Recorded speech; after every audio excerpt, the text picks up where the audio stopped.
उम्मीद, जन्म और बचपन की संघर्ष गाथा एक छोटे से गांव में, जहां धरती हमेशा सूखी और आकाश मटमैला सा दिखाई देता था।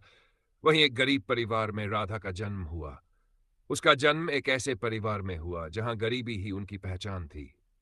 राधा के माता पिता मजदूर थे जो रोजी रोटी कमाने के लिए दूसरों के खेतों में मेहनत करते थे, और जो कुछ भी मिलता था उसी से घर चलता था। राधा का बचपन बहुत मुश्किलों में बीता। उसके माँ बाप का दिन का पहला काम सूरज उगने से पहले ही शुरू हो जाता था और अक्सर रात गहराने तक चलता रहता था। मगर उनके चेहरे पर एक अजीब सा संतोष होता था, मानो गरीबी ने उनके दिलों में संतोष की एक अदृश्य दीवार खड़ी कर दी हो।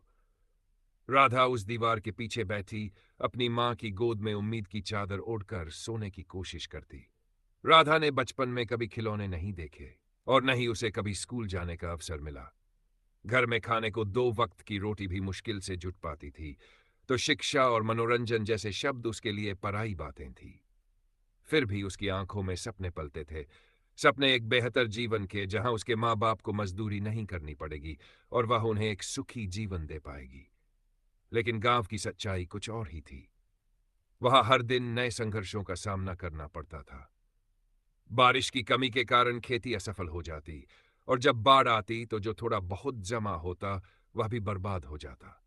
राधा के माता पिता दिन रात खेतों में काम करते, फिर भी उनका पेट भरने के लिए पर्याप्त अनाज नहीं हो पाता। एक दिन जब राधा मुश्किल से 7 साल की थी, उसके पिता बीमार पड़ गए। उस समय परिवार पर मुसीबत का पहाड़ टूट पड़ा। काम करने के लिए केवल उसकी मां ही बची थी, जो अब दिन में कई गुना ज्यादा मेहनत करती। लेकिन फिर भी बीमार पिता का इलाज कराना संभव नहीं था।